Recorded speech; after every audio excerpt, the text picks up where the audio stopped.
6 ಮಿಲಿಯನ್ನಿಗೆ expansion ಮಾಡಿದ್ರು. ನಂತರ 7.3ಕ್ಕೆ expansion ಮಾಡ್ಕೊಂಡ್ರು 2018-19 ರೇಂಜ್ನಲ್ಲಿ. ಅದಕ್ಕೆ ಸುಮಾರು 18,000 ಕೋಟಿ ಸಾಲ ಮಾಡಿದ್ದಾರೆ ಎಕ್ಸ್ಪ್ಯಾನ್ಷನ್ ಮಾಡಲಿಕ್ಕೆ.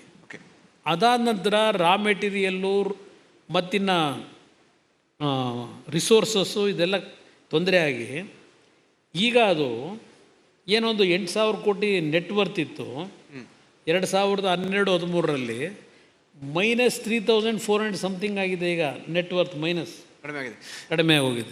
ಅಲ್ಲಿ ಅದನ್ನು ಮಾರಾಟ ಮಾಡಬೇಕು ಅನ್ನೋದು ತೀರ್ಮಾನ ಆಗೋಯ್ತು ಹಿಂದೆನೇ 2018-20-21ರಲ್ಲಿ. ಬಟ್ ಅಲ್ಲಿ ಜನಗಳಲ್ಲಿ ಗಲಾಟೆ ಇದೆ, ಮಾರಾಟ ಮಾಡಲಿಕ್ಕೆ ಅವರು ವಿರೋಧ ಮಾಡ್ತಾ ಇದ್ದಾರೆ. ನಾನು ಆ ಕಾರ್ಖಾನೆಗೆ ಹೋಗಿದ್ದೆ, ಲೇಬರ್ಸ್ಗಳಿಗೆ ಹೇಳಿದೆ ಪ್ಯಾನಿಕ್ ಆಗಬೇಡಿ, ಸ್ವಲ್ಪ ಟೈಮ್ ಕೊಡಿ, ನಾನು ಸರಿ ಮಾಡೋಣ ಅಂತ. ಈಗ ಕಾರ್ಖಾನೆ ನಡೀಕಾಗದೇ ಇರತಕ್ಕಂಥ ಒಂದು ಪರಿಸ್ಥಿತಿ ಬಂದ್ಬಿಡ್ತು. ನಾನು ಮತ್ತು ಫೈನಾನ್ಸ್ ಮಿನಿಸ್ಟ್ರು, ಆ ದೀಪಂ ಸೆಕ್ರೆಟ್ರಿ ಕೂತು ನಾವೆಲ್ಲ ಚರ್ಚೆ ಮಾಡಿದ್ರು. ಫೈನಾನ್ಸ್ ಮಿನಿಸ್ಟ್ರು ಸಹ ಸ್ವಲ್ಪ ಹಿಂದೆ ಮುಂದೆ ನೋಡ್ತಿದ್ರು, ಆದರೂ ಎಲ್ಲ ಒಂದು ಕಡೆ ನನ್ನ ಬಗ್ಗೆ ಒಂದು ಸ್ವಲ್ಪ ಅಭಿಮಾನ ಇಟ್ಕೊಂಡಿದ್ದಾರೆ. ನರೇಂದ್ರ ಮೋದಿಯವರ ಕಚೇರಿನಲ್ಲಿ ಅವರ PMOನಲ್ಲಿ ಪ್ರಿನ್ಸಿಪಲ್ ಸೆಕ್ರೆಟರಿ ಏನಿದ್ದಾರೆ ಮಿಶ್ರಾ ಅಂತೇಳಿ, ಅವರನ್ನು ಭೇಟಿ ಮಾಡಿ ಅವರಿಗೆಲ್ಲ ಎಕ್ಸ್ಪ್ಲೈನ್ ಮಾಡಿದೆ. ನರೇಂದ್ರ ಮೋದಿಯವರು ಸಿಂಗ್ಪುರ್ಗೆ ಹೋಗಿದ್ದರು. ಅವರು ಎಲ್ಲ ವಿಷಯಗಳನ್ನ ತಿಳ್ಕೊಂಡ ಮೇಲೆ ನರೇಂದ್ರ ಮೋದಿಯವರು ಬಂದ ಮೇಲೆ ಈ ಥರ ಕುಮಾರಸ್ವಾಮಿ ಅವರು ಬಂದು ಇದೆಲ್ಲ ಡೀಟೇಲ್ ಕೊಟ್ಟಿದ್ದಾರೆ ಅಂತೇಳಿ ನನ್ನ ಅದೃಷ್ಟ ಅದು. ಎಲ್ಲ ದೇವ್ರ ದಯೆ. ಬಹುಶಃ ಭಾಳ ಜನ ಬಂದು ನನಗೆ ತಿರುಪತಿ ವೆಂಕಟೇಶ್ವರಂದು ಫೋಟೋ ಕೊಟ್ಟು ಹೋಗ್ತಾರೆ, ಇದನ್ನು ಐಡಲ್ನೆಲ್ಲ. ಆ ದೇವರ ಆಶೀರ್ವಾದ ಇರಬೇಕು. ಈಗ ಸುಮಾರು 7,000-8,000 ಕೋಟಿ ಹೊಸದಾಗಿ RINLಗೆ ಇನ್ವೆಸ್ಟ್ಮೆಂಟ್ ಮಾಡ್ತಕ್ಕಂಥ ಒಂದು ಪ್ರಪೋಸಲ್ಗಳು ಸಿದ್ಧ ಮಾಡಿ ಕ್ಯಾಬಿನೆಟ್ನಲ್ಲಿ ಆಗಿರ್ತಕ್ಕಂಥ ಡಿಸಿಷನ್ನ ಯೂಟರ್ನ್ ಮಾಡಿ ಒಂದು ಹೊಸ ಬದಲಾವಣೆ ತರತಕ್ಕಂಥದ್ದಕ್ಕೆ ಒಬ್ಬ ಕನ್ನಡಿಗನಾಗಿ ಒಂದು ಅವಕಾಶ ದೊರಕಿದೆ ನನಗೆ. ನನ್ನ ಪ್ರಶ್ನೆ ಏನಿತ್ತು ಅಂದರೆ, ಯು ಆರ್ ಪ್ರೋ ರಿವೈವಲ್, ನಿಮಗೆ ರಿವೈವ್ ಮಾಡೋಕ್ಕೆ ಇಷ್ಟ, ಅವ್ರಿಗೆ ಡಿಸ್ಇನ್ವೆಸ್ಟ್ಮೆಂಟ್ ಮಾಡೋಕ್ಕೆ ಇಷ್ಟ. ರೀಇನ್ವೆಸ್ಟ್ಮೆಂಟ್ / ರಿವೈವಲ್, ಅವ್ರದ್ದು ಡಿಸ್ಇನ್ವೆಸ್ಟ್ಮೆಂಟು. ಅಂದರೆ ಇವಾಗ ನಿಮ್ಮ ಸ್ಟೈಲ್ ಆಫ್ ವರ್ಕಿಂಗಿಗೂ ಅವ್ರ ಥಿಂಕಿಂಗಿಗೂ ಏನಾದರೂ ಕ್ಲಾಶ್ ಇದೆಯಾ ಎಲ್ಲಾದರೂ? ಬ್ಯೂರೋಕ್ರಾಟ್ಸ್ ಫಾರ್ ಎಕ್ಸಾಂಪಲ್, ನೀವು ಡೆಲ್ಲಿಯಲ್ಲಿದ್ದೀರಾ, ಡೆಲ್ಲಿಯಲ್ಲಿ ಪಾಲಿಟಿಷಿಯನ್ಸ್ ಯೋಚನೆ ಮಾಡೋದೇ ಡಿಫ್ರೆಂಟು, ಬ್ಯೂರೋಕ್ರಾಟ್ಸ್ ವರ್ಕಿಂಗ್ ಸ್ಟೈಲೇ ಡಿಫ್ರೆಂಟು. ನನಗೆ ಗೊತ್ತಿಲ್ಲ ನಿಮ್ಮದು ಕೆಮಿಸ್ಟ್ರಿ ಹೇಗಿದೆ ಅಂತ ಬ್ಯೂರೋಕ್ರಾಟ್ಸ್ ಜೊತೆ, ಬಟ್ ಕಷ್ಟ ಅಂತ ಅನಿಸ್ತಿದೆ ನಿಮಗೆ? ಇದು ಒಂದೇನಾಗುತ್ತೆ, ನಮ್ಮ ದೇಶದ ಈ ಒಂದು ಅಡ್ಮಿನಿಸ್ಟ್ರೇಷನ್ ಏನಿದೆ, ನನಗಾದಂಥ ಅನುಭವ ದೆಹಲಿಗೆ ಹೋದ ಮೇಲೆ, ರಾಜ್ಯ ಸರ್ಕಾರದ ಅಡ್ಮಿನಿಸ್ಟ್ರೇಷನ್ ಸಿಸ್ಟಮೇ ಬೇರೆ, ಹೌದು, ಕೇಂದ್ರ ಸರ್ಕಾರದ ಅಡ್ಮಿನಿಸ್ಟ್ರೇಷನ್ ಸಿಸ್ಟಮೇ ಬೇರೆ, ಹೌದು, ಅಲ್ಲಿರ್ತಕ್ಕಂಥ ಗೈಡ್ಲೈನ್ಸು ಪ್ರೊಸೀಜರ್ಗಳು. ಬಟ್ ನನಗೆ ಒಂದು ಏನಿದೆ, ನನ್ನ ಒಂದು ಸಿಂಪ್ಲಿಸಿಟಿ, ನನ್ನ ಕಮಿಟ್ಮೆಂಟು ಭಾಳ ಜನ ಅರ್ಥ ಮಾಡ್ಕೊಂಡಿದ್ದಾರೆ, ಮಂತ್ರಿಗಳಿಂದ ಹಿಡಿದು ಅಧಿಕಾರಿಗಳ ಮಟ್ಟದವರೆಗೂ. ಆಮೇಲೆ ನಾನು ಎಲ್ಲರ ಹತ್ರನೂ, ಅದು ನಮ್ಮ ತಂದೆಯಿಂದ ಬಳುವಳಿ ಬಂದಿದೆ ನನಗೆ. ನಾನು ಒಂದು ಮೀಟಿಂಗ್ನಲ್ಲಿ ಕೂತಾಗ ರಿವ್ಯೂ ಮೀಟಿಂಗ್ ಮಾಡಬೇಕಾದ್ರೆ ನಾನು ಯಾರಿಗೂ ಡಿಸ್ಟರ್ಬ್ ಮಾಡಲ್ಲ. ಅವರಿಂದ ಎಷ್ಟು ವಿಷಯ ಗ್ಯಾದರ್ ಮಾಡಬೇಕು, ನಾನೇನು ಡಿಸಿಷನ್ ತಗೋಬೇಕಾಗತ್ತೆ, ಅದು ನಮ್ಮ ತಂದೆಯಿಂದ ನಾನು ಕಲ್ತಿರೋದು ಬಳುವಳಿ, ನನಗೆ ರಕ್ತಗತವಾಗಿ ಬಂದಿರೋದು. ಎಲ್ಲ ಅವರಿಂದ ಮಾಹಿತಿಗಳು ಪಡಿತೀನಿ. ಅದರ ಮೇಲೆ ಆಮೇಲೆ ನಾನೇನು ತೀರ್ಮಾನ ಮಾಡಬೇಕು ಅನ್ನೋದು ಒಂದು ವರ್ಕಿಂಗ್ ಪ್ಲ್ಯಾನ್ ರೆಡಿ ಮಾಡ್ತೀನಿ. ಇದು ನಡೀತಾ ಇದೆ. ಇಲ್ಲಿ ನನಗೆ ಯಾವುದೇ ರೀತಿ ಈಗೋ ಕ್ಲಾಶ್ ಇಲ್ಲ. ನರೇಂದ್ರ ಮೋದಿಯವರ ನಡವಳಿಕೆ ನಾನು ನೋಡಿದ್ದು, ಅವ್ರಿಗೆ ಕನ್ವಿನ್ಸ್ ಮಾಡಿದಾಗ ಅವರು ಅಭಿವೃದ್ಧಿಯ ದೃಷ್ಟಿಯಿಂದ ಏನಾದರೂ ಸ್ವಲ್ಪ ಲ್ಯಾಪ್ಸಸ್ ಇದ್ದರೆ ಅದನ್ನು ಬದಲಾವಣೆ ಮಾಡಲಿಕ್ಕೆ ಅವರಲ್ಲಿ ದೊಡ್ಡತನ ಇದೆ, ನನಗೆ ಆದಂಥ ಅನುಭವದಲ್ಲಿ. ಓಕೆ, ನಂದೊಂದು ಲಾಸ್ಟ್ ಕ್ವೆಶನ್, ಆಮೇಲೆ ಶೆಟ್ಟಿ ಅವರು ಲಾಸ್ಟ್ ಕ್ವೆಶನ್ ತಗೋದು. ಈಗ ನೋಡಿ, ನೀವು ಮೋದಿಯವ್ರ ಜೊತೆ ಮಾತಾಡ್ತೀರಾ, ಅವ್ರ ವಿಷನ್ ಏನಿದೆ ಕರ್ನಾಟಕಕ್ಕೆ? ಅವ್ರು ಏನಾದ್ರು ವಿಷನ್ ಇದೆ ಅಂದರೆ ಕರ್ನಾಟಕಕ್ಕೆ ಇದು ಮಾಡಬೇಕು ಅದು ಮಾಡಬೇಕು, ಏನಾದ್ರು ಡಿಸ್ಕಸ್ ಮಾಡಿದಾರ? ಏನಾದ್ರು ಲಾರ್ಜರ್ ಪ್ಲ್ಯಾನ್ ಇದೆಯಾ ಕರ್ನಾಟಕಕ್ಕೆ? ಈಗ ಕರ್ನಾಟಕದಿಂದ ನಿಮಗೆ ಪ್ರಪೋಸಲೇ ತರದೇ ಇದ್ದರೆ ಇವರು ಅವರೇನು ತಿಳ್ಕೊತಾರೆ, ಬಹುಶಃ ಹೊಟ್ಟೆ ತುಂಬಿದೆ, ಇವ್ರಿಗೇನು ಬೇಕಿಲ್ಲ ಅಂತ ತಿಳ್ಕೊತಾರೆ. ಇವತ್ತಿನವರೆಗೆ ನನಗಾದ ಅನುಭವ 3 ತಿಂಗಳಲ್ಲಿ ನಾನು ಓಪನ್ ಆಗಿ ಹೇಳಿದ್ದೀನಿ, ರಾಜಕಾರಣ ಬೇರೆ, ರಾಜ್ಯದ ಅಭಿವೃದ್ಧಿಗೆ ಉಪಯೋಗ ಮಾಡ್ಕೊಳ್ಳಿ ಅಂತ ಹೇಳ್ತಾ ಇದ್ದೀನಿ. ನೋಡಿ, ನಾನು QSIL ಕುದುರೆಮುಖ ಐರನ್ ಫ್ಯಾಕ್ಟ್ರಿ, ಇದಕ್ಕೆ ನಾನು ಒಂದು 1,700 ಕೋಟಿ ದುಡ್ಡನ್ನು ಕೂಡ ತೀರ್ಮಾನ ಮಾಡಿದ್ರೆ ರಿವೈವಲ್ಗೆ, ಯಾವುದೋ ಕುದುರೆಮುಖದ ಹಳೇದು ಯಾವುದೋ ಒಂದು ಸಣ್ಣ ಪುಟ್ಟ ಒಂದು 2 ಇಶ್ಯೂ, ಸ್ಮಾಲ್ ಇಶ್ಯೂ ತೊಗೊಂಡು ಆ ಫ್ಯಾಕ್ಟ್ರಿನ ಕ್ಲೋಸ್ ಮಾಡೋಕೆ ಕೊಟ್ಟಿದ್ದಾರೆ. ಇನ್ನು ಇಲ್ಲಿ HMTದು ನಾನೇನೋ ರಿವೈವ್ ಮಾಡಬೇಕು ಅಂತ ಹೊರಟ್ರೆ ಈಗ ಅದೆಂಥದ್ದು ಆ ಫಾರೆಸ್ಟ್ ಮಿನಿಸ್ಟರ್ ಪಾಪ ಅದು ಏನು ದಾಖಲೆ ಇದೆಯೋ ಏನಿದೆಯೋ ಅವ್ರ ಹತ್ರ ಅದು ಯಾರು ಹೇಳ್ಕೊಡ್ತಾರೋ ಈಗ ಅದಕ್ಕೆ ನೋಟಿಸ್ ಕೊಟ್ಟರು. ಇವರು ಡೆವಲಪ್ಮೆಂಟ್ ಓರಿಯೆಂಟೆಡ್ ಇವರು. ಸರ್ ಈಗ ಇದೆ ಕೊನೆಗೆ ಬಂದೆ ಈಗ ಈ ವಿಶ್ವಗುರು ಭಾರತ ಕಾರ್ಯಕ್ರಮ ವಸುದೈವ ಕುಟುಂಬಕಂ ಅಂತಿರುತ್ತೆ.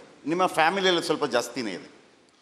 ಈಗ ಅನೇಕರಿಗೆ ಈ ಬೆಂಗಳೂರು ಗ್ರಾಮಾಂತರ ಡಾಕ್ಟರ್ ಮಂಜುನಾಥ್ ಅವರು ದೇವೇಗೌಡರ ಅಳಿಯ ಅಂತ ಮಾತ್ರ ಗೊತ್ತು, ಹೆಂಗಳಿಯ ಅಂತ ಯಾರಿಗೂ ಗೊತ್ತಿಲ್ಲ, ನಿಮ್ಮ ಭಾವ ಅಂತ ಯಾರಿಗೂ ಬಹುತೇಕರಿಗೆ ಗೊತ್ತಿಲ್ಲ. ಆಮೇಲೆ ಅವರ ಪತ್ನಿ ಅವತ್ತು ಈ ರಮೇಶ್ ಅವರ ಕಾರ್ಯಕ್ರಮದಲ್ಲಿ ನೋಡಿದಾಗ ಅವ್ರು ಎಂಟ್ರಿ ಆದಾಗ ಗೊತ್ತಾಗಿತ್ತು ದೇವೇಗೌಡರ ಮಗಳ ಇವರ ನಿಮ್ಮ ಸಹೋದರಿಯ ಅಂತ. ಸರ್ ಆಮೇಲೆ ಇನ್ನು ಕೆಲವರಿಗೆ ಬಾಲಕೃಷ್ಣ ಅಂತ ಒಬ್ಬರು ನಿಮಗೆ ಸಹೋದರಿ ಇದ್ದಾರೆ ಅಂತ ಗೊತ್ತೇ ಇಲ್ಲ. ಸರ್ ನಿಮ್ಮ ಫ್ಯಾಮಿಲಿಯ ಒಂದು ಆ ಒಡಂಬಡಿಕೆ, ಆಮೇಲೆ ಒಂದು ಆ ವಸುದೈವ ಕುಟುಂಬಕಂ ಅದನ್ನು ಹೇಳ್ಬೋದು, ಯಾರು ಏನು ಎತ್ತ ದೊಡ್ಡವರು ಮತ್ತೊಂದು ತುಂಬ ಜನರಿಗೆ ಗೊತ್ತಿಲ್ಲ. ನಮ್ಮ ಕುಟುಂಬದಲ್ಲಿ 4 ಜನ ಬ್ರದರ್ಸ್ ಇದ್ದೇವೆ, 2 ಸಿಸ್ಟರ್ಸ್ ಇದ್ದಾರೆ. ಆ 2 ಸಿಸ್ಟರ್ಸು MSc PhDಗಳು ಮಾಡ್ಕೊಂಡಿರೋರೆ.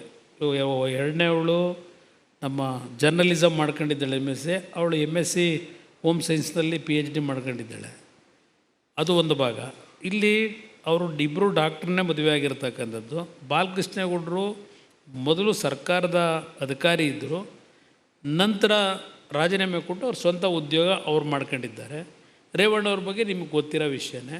ಡಾಕ್ಟರ್ ರಮೇಶ್ ಅಂತೇಳಿ ಇನ್ನೊಬ್ಬರು ಕೊನೆಯವರಿದ್ದಾರೆ. ನಮ್ಮ ವ್ಯವಹಾರಗಳು ನಾವು ಬೇರೆ ಮಾಡ್ತಾಯಿದ್ದೇವೆ. ಪೊಲಿಟಿಕಲಿ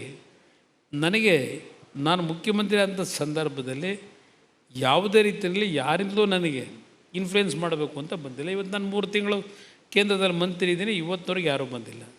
ಇನ್ನು ನನ್ನ ಮಗನ ವಿಷಯದಲ್ಲಿ ನಾನು ಹೇಳೋದಾದ್ರಂತೂ ಅವನು ಎಂದೂ ಸಹ ನಾನು 2 ಬಾರಿ ಮುಖ್ಯಮಂತ್ರಿ ಆದಾಗ ನನ್ನ ಹತ್ರಕ್ಕೆ ಬರಲಿಲ್ಲ. ಅವನು ಈಗಲೂ ನನ್ನ ಹತ್ರ ಬರಲ್ಲ. ಸದ್ಯ ನನಗೆ ಅದೊಂದು ಅದೃಷ್ಟ ನನಗೆ. ಅವನು ಯಾವುದಕ್ಕೂ ಬಂದು ಇಂಟರ್ಫಿಯರ್ ಆಗೋದು, ನನ್ನ ಇಲಾಖೆಯಲ್ಲಿ ಯಾವುದೋ ಟ್ರಾನ್ಸ್ಫರ್ ಮಾಡೋ ಅನ್ನೋದು ಇದು ಯಾವುದೂ ಇಟ್ಕೊಂಡಿಲ್ಲ. ಅದರಿಂದ ನಾನು ಸ್ವಲ್ಪ ಸೇಫ್ ಆಗಿದ್ದೀನಿ ನಾನು. ಅದರಿಂದ ಇಲ್ಲಿ ನಮ್ಮ ಕುಟುಂಬದಲ್ಲಿ ಅವರವ್ರದ್ದೇ ಆದಂಥ ರೀತಿಯಲ್ಲಿ ಬೆಳೆದಿರೋದೊಂದು ಭಾಗ. ಈಗ ಡಾಕ್ಟರ್ ಮಂಜುನಾಥ್ ಇವತ್ತು ಜಯದೇವ ಆಸ್ಪತ್ರೆ ಅಂತಕ್ಕಂಥದ್ದು ಒಂದು ಹೊಸ ಜೀವ ಸಿಕ್ಕಿದ್ರೆ ಅವರ ಒಂದು ಕಾಂಟ್ರಿಬ್ಯೂಷನ್ ಇದೆ, ನಾವು ಮೆಚ್ಕೊಳ್ಳೇಬೇಕು. ಈವನ್ ಡಾಕ್ಟರ್ ಚಂದ್ರಶೇಖರ್ ಅವ್ರು ಹೊರಗಡೆ ಪಬ್ಲಿಸಿಟಿ ತಗೊಳ್ಳಲ್ಲ. ಅವರು ಸಂಜಯ್ ಗಾಂಧಿ ಡೈರೆಕ್ಟರ್ ಆಗಿದ್ದರು, ಅಲ್ಲೂ ಹಲವಾರು ರೀತಿಯಲ್ಲಿ ಇಂಪ್ರೂವ್ಮೆಂಟ್ ಮಾಡೋರು ಸಂಜಯ್ ಗಾಂಧಿ ಡೈರೆಕ್ಟ್ರಾಗಿ. ಹೀಗೆ ಕುಟುಂಬದಲ್ಲಿ ನಮ್ಮ ವ್ಯವಹಾರಗಳು ನಾವು ಬೇರೆ ಬೇರೆ ಮಾಡ್ತಾಯಿದ್ದೀವಿ. ಯಾವುದೇ ರೀತಿಯಲ್ಲಿ ಇಂಟರ್ಫಿಯರ್ ಆಗೋದು ಅದು ಯಾವುದೋ ಇಟ್ಕೊಂಡಿಲ್ಲ. ಅವ್ರ ವ್ಯವಹಾರಗಳು ಅವ್ರದ್ದಿದೆ, ನಮ್ಮ ವ್ಯವಹಾರ. ಬಟ್ ಹಬ್ಬ ಹರಿದಿನಗಳಲ್ಲಿ ನಮ್ಮ ತಂದೆ ತಾಯಿಗಳ ಆಸೆ, ಒಂದು ಗಣೇಶ ಹಬ್ಬ ಇದ್ದರೆ, ದೀಪಾವಳಿ ಹಬ್ಬ ಇದ್ದರೆ, ಇಂಥ ಟೈಮ್ನಲ್ಲಿ ಊಟಕ್ಕೆ ಜೊತೆಗೆ ಬರಬೇಕು ಅಂತೇಳಿ ಕರೆಸ್ತಾರೆ. ಇದು ನಡೀತಾ ಇದೆ. Thank you sir. ಇವತ್ತು ಕುಮಾರಸ್ವಾಮಿ ಅವರು ಸ್ಪೆಷಲ್ ಫ್ಲೈಟ್ ತಗೊಂಡು ಬೆಂಗಳೂರಿಗೆ ಬಂದಿದ್ದಾರೆ. ಕನಸಿನ ಕರ್ನಾಟಕ ವೇದಿಕೆಯಲ್ಲಿ ಪಾರ್ಟಿಸಿಪೇಟ್ ಮಾಡೋದಕ್ಕೆ ತುಂಬ ತುಂಬ ಧನ್ಯವಾದಗಳು. Thank you very much Kumaraswamy ಅವರೇ. ಆ್ಯಂಡ್ ಶೆಟ್ರೆ, ಐ ಥಿಂಕ್ ನೀವು HMTದು ಹೇಳಿದಿರಿ, ವಿಶ್ವೇಶ್ವರಯ್ಯ ಸ್ಟೀಲ್ ಪ್ಲ್ಯಾಂಟ್ ಹೇಳಿದಿರಿ. ಅದಷ್ಟೇ ಅಲ್ಲ, ನಾನು ನಮ್ಮ ನಾಡಿನ ಜನತೆಗೆ ಹೇಳ್ತಕ್ಕಂಥದ್ದು ನೋಡಿ. ನಾನು ಮೊನ್ನೆ 4 days actually north eastern region ಹೋಗಿದ್ದೆ. ಹೌದು 4 ದಿನ ಹೋಗಿದ್ದೀನಿ. ಆ ಜನಗಳ ಪ್ರೀತಿ ವಿಶ್ವಾಸಗಳು ದೇವೇಗೌಡರನ್ನ ಇವತ್ತು ನೆನೆಸ್ಕೋತಾರೆ.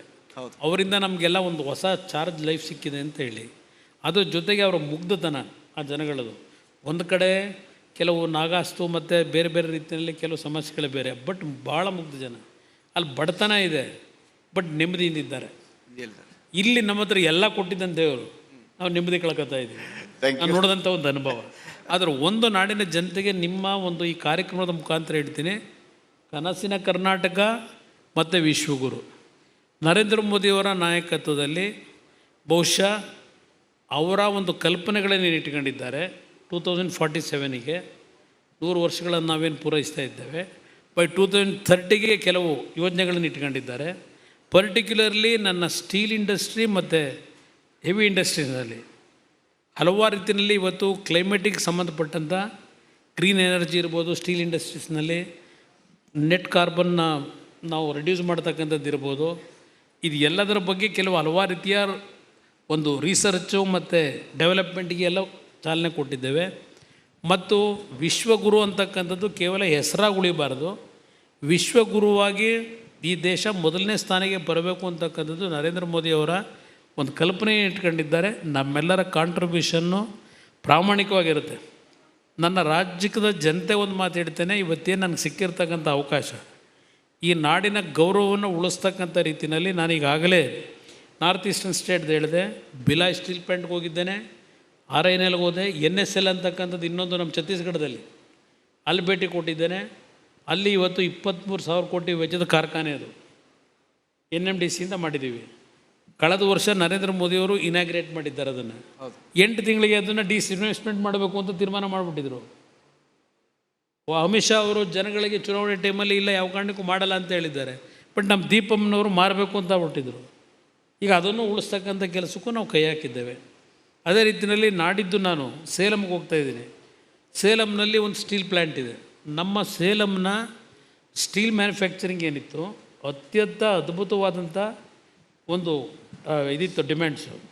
ಅದು ಸಹ ಕೆಲವು ಪ್ರೈವೇಟ್ನ ಕಣ್ಗಳೇ ಬಿದ್ದು ಅದಕ್ಕೂ ಸಮಸ್ಯೆ ಏನಾಗಿದೆ, ಅದಕ್ಕೂ ಒಂದು ಜೀವ ಕೊಡ್ತಾ ಇದ್ದೇವೆ. Yes sir. ಅಂದರೆ ಇಡೀ ರಾಜ್ಯದಲ್ಲಿ ಒಂದು ಭಾಗ, ರಾಷ್ಟ್ರದಲ್ಲಿ ನಾಡಿನ ಒಂದು ಜನತೆ ಹೆಸರನ್ನು ಉಳಿಸ್ತಕ್ಕಂಥದ್ದು ಮತ್ತು ನಮ್ಮ ಕನಸಿನ ಕರ್ನಾಟಕ. ನಾನು ನಿಮ್ಮ ಈ ಚಾನಲ್ ಮುಖಾಂತರ ಕೈ ಜೋಡಿಸಿ ಮನವಿ ಮಾಡ್ತೇನೆ. ಈ ರಾಜ್ಯ ಸಂಪತ್ತು ಭರಿತವಾದಂಥ ರಾಜ್ಯ, ಯಾವುದೇ ಕೊರತೆ ಇಲ್ಲ. ಕೇಂದ್ರ ಸರ್ಕಾರದ ಮೇಲೆ ಡಿಪೆಂಡ್ ಆಗಿ ನಾವು ಸರ್ಕಾರ ನಡೆಸಬೇಕಾಗಿಲ್ಲ. ಕೇಂದ್ರ ಸರ್ಕಾರಕ್ಕೂ ಹೆಚ್ಚಿನ ನೆರವು ಕೊಡ್ಬೋದು ನಾವು, ಅಂಥ ಒಂದು ಆರ್ಥಿಕ ಶಕ್ತಿ ಇದೆ. ಆದರೆ ಇಲ್ಲಿ ಯಾವ ರೀತಿಯಲ್ಲಿ ಸೋರಿಕೆ ಇದೆಯಲ್ಲ, ಆ ಸೋರಿಕೆ ತಡೆದ್ರೆ ಸಾಕು, ಈ ರಾಜ್ಯ ಎಲ್ಲಿಗೆ ಬೇಕಾದ್ರೂ ತಗೊಂಡು ಹೋಗ್ಬೋದು ನಾವು. ಆ ನಿಟ್ಟಲ್ಲಿ ತರತಕ್ಕಂಥ ಒಂದು ಒಳ್ಳೆಯ ಸರ್ಕಾರ. Yes sir. ಜನತೆಗೆ ನಾನು ಮನವಿ ಮಾಡ್ತೀನಿ, ಈ ಒಂದು ಕಾರ್ಯಕ್ರಮದ ಮುಖಾಂತರ ಆ ಕನಸಿನ ಕರ್ನಾಟಕ ಕಟ್ಟಲಿಕ್ಕೆ ಈ ನಾಡಿನ ಪ್ರತಿಯೊಬ್ಬ ಪ್ರಜೆ ಮನಸ್ಸು ಮಾಡಿ, ಇವತ್ತೇನು ನಡೀತಾ ಇದೆ ರಾಜ್ಯದಲ್ಲಿ, ಏನೇನು ಆಗ್ತಾ ಇದೆ, ಇದೆಲ್ಲವನ್ನು ನಿಮ್ಮ ಹೃದಯದಲ್ಲಿ ಯೋಚನೆ ಮಾಡಿ. ಬರ್ತಕ್ಕಂಥ ಕೆಲವು ಗಾಳಿ ಸುದ್ದಿಗಳಿಗೆ ಪ್ರೋತ್ಸಾಹ ಕೊಡಬೇಡಿ. ಯಾರು ನಿಜವಾಗಿ ಈ ನಾಡನ್ನ ಗೌರವ ಉಳಿಸ್ತಕ್ಕಂಥ ಕೆಲಸವನ್ನು ಮಾಡ್ತಾರೆ, ಒಂದು ಅವಕಾಶ ನೀವು ಕಲ್ಪಿಸಿದ್ರೆ ಈ ರಾಜ್ಯ ವಿಶ್ವಮಟ್ಟಕ್ಕೆ ಹೋಗ್ತಕ್ಕಂಥ ಅವಕಾಶ ಇದೆ. ನಮ್ಮ ರಾಜ್ಯದ ದೇಶದಲ್ಲಿ ಮೊದಲನೇ ಸ್ಥಾನಕ್ಕೆ ಕರ್ನಾಟಕವನ್ನು ತೆಗೆದುಕೊಂಡು ಹೋಗ್ಬೋದು. ಇವತ್ತು ಉತ್ತರ ಇಂಡಿಯಾದಲ್ಲಿ ಭಾಳ ದೊಡ್ಡ ಮಟ್ಟದ ಡೆವಲಪ್ಮೆಂಟ್ ಆಗ್ತಾಯಿದೆ. ನರೇಂದ್ರ ಮೋದಿಯವರ ನಾಯಕತ್ವದಲ್ಲಿ ಯಾವೊಂದು ಸಮಸ್ಯೆಗಳು ಹಿಂದೆ ಬಡತನ ಇತ್ತು, ಅದನ್ನು ಈಕ್ವಾಲಿಟಿ ಅಂತಕ್ಕಂಥದ್ದನ್ನು ತರಬೇಕು ಅಂತೇಳಿ, ಎಲ್ರಿಗೂ ಸಮಾನತೆ ಬೇಕು ಅಂತಕ್ಕಂಥ ನಿಟ್ಟಿನಲ್ಲಿ ಕೆಲವು ಯೋಜನೆಗಳನ್ನು ಸ್ವಲ್ಪ ಹೆಚ್ಚಿನ ರೀತಿಯಲ್ಲಿ ಹಣವನ್ನು ಕೊಡ್ತಾ ಇರ್ಬೋದು. ನಾವು ಅದಕ್ಕೆ ಅಸೂಯೆ ಪಡೋದಲ್ಲ. ನಮಗೇನು ಬೇಕು, ನಮಗೆ ಕಷ್ಟ ಏನಿದೆ, ಅದಕ್ಕೆ ನಮಗೇನು ಕೊಡಬೇಕು ಅಂತಕ್ಕಂಥದ್ದನ್ನು ನೀವು ಅವ್ರ ಮುಂದೆ ಪ್ರೆಸೆಂಟೇಷನ್ನೇ ಹಿಡಿದೆ ಅವ್ರ ಜೊತೆ ನೀವು ಪ್ರತಿನಿತ್ಯ ಸಂಘರ್ಷಕ್ಕೆ ಹೋದರೆ ನಮ್ಮ ರಾಜ್ಯ ಎಲ್ಲಿಗೆ ತಗೊಂಡು ಹೋಗ್ತೀವಿ ನಾವು ಆಗ? Yes sir. ಅದಾಗದ ಬೇಡ ಅಂತಕ್ಕಂಥದ್ದನ್ನು ಹೇಳಿ ಇವತ್ತಿನ ಕಾರ್ಯಕ್ರಮ ತಾವೇನು ನಾನು ಬರಲೇಬೇಕು ಅಂತ ಹೇಳಿದ್ದೀನಿ. ನನಗೆ ಇದು ಒಂದು ಅಚ್ಚುಮೆಚ್ಚಿನ ಒಂದು ನಿಮ್ಮ ಟಿ ವಿನಲ್ಲಿ ಹಲವಾರು ರೀತಿಯಲ್ಲಿ ಒಂದು ಹೊಸ ರೀತಿಯ ಪ್ರೋಗ್ರಾಮ್ಗಳೇನಿದೆ, ಜನತೆಯ ಮಧ್ಯದಲ್ಲಿ ಜನತೆಗೆ ಏನು ಸಮಸ್ಯೆಗಳಿಗೆ ಪರಿಹಾರ ದೊರಕಬೇಕು ಅಂತ ಹೇಳಿ ಕೆಲವು ಪ್ರೋಗ್ರಾಮ್ಗಳು ಇಟ್ಕೊಂಡಿದ್ದೀರಿ. ಒಳ್ಳೆಯ ಕಾರ್ಯಕ್ರಮ ಕೊಡ್ತಾ ಇದ್ದೀರಿ. ನಿಮಗೆಲ್ಲ ಯಶಸ್ಸು ದೊರಕಲಿ ಅಂತ ಹೇಳಿ ನಾನು ನನ್ನ ಒಂದು ಶುಭಾಶಯ ಕೋರ್ತೀನಿ ನಿಮ್ಮೆಲ್ಲರಿಗೆ. ಧನ್ಯವಾದಗಳು. ನಮ್ಮ ರಿಪಬ್ಲಿಕ್ ಕನ್ನಡದಲ್ಲಿ ನಮ್ಮ ಆ್ಯಂದಮ್ ಏನಂತಂದರೆ ನೇಷನ್ ಫಸ್ಟ್ ಅಂತ ಹೇಳಿ, ಆದರೆ ರಾಜ್ಯದ ವಿಚಾರಕ್ಕೆ ಬಂದಾಗ ನಮಗೆ ಕರ್ನಾಟಕ ಫಸ್ಟು ಅಂತೇಳಿ. ಕುಮಾರಸ್ವಾಮಿ ಅವರು ಕರ್ನಾಟಕದಿಂದ ಆಯ್ಕೆಯಾಗಿ ಮಂತ್ರಿ ಆಗಿರೋ, ಪವರ್ಫುಲ್ ಮಂತ್ರಿ ಆಗಿರೋ ಕಾರಣ ನಮಗೊಂದು ಸಲಿಗೆ ಇರೋ ಕಾರಣ ನೇಷನ್ ಫಸ್ಟ್ ನಿಜ. ಆದರೆ ನಾವು ಸ್ವಲ್ಪ ಕರ್ನಾಟಕದ ವಿಚಾರದಲ್ಲಿ ಸ್ವಾರ್ಥಿಗಳಾಗ್ತಾ ಇದ್ದೀವಿ. ಹೆಚ್ಚು ಸವಲತ್ತುಗಳು ನಮಗೆ ಸಿಕ್ಕಿದರೆ ನರೇಂದ್ರ ಮೋದಿಯವರ ಮುಖಾಂತರವಾಗಿ ಕೂಡ ಕರ್ನಾಟಕ ರಾಜ್ಯದ ಯಾವ ಮೂಲೆಗಾದರೂ ಪರವಾಗಿಲ್ಲ, ನಮಗೆ ಹೆಚ್ಚಿನ ಒಂದು ಲಾಭ ಸಿಗಲಿ ಅಂತ ಆಶಿಸ್ತಾ ಅದನ್ನು ನೀವು ಮಾಡಿಕೊಡ್ತೀರಿ ಅನ್ನುವಂಥ ವಿಶ್ವಾಸದ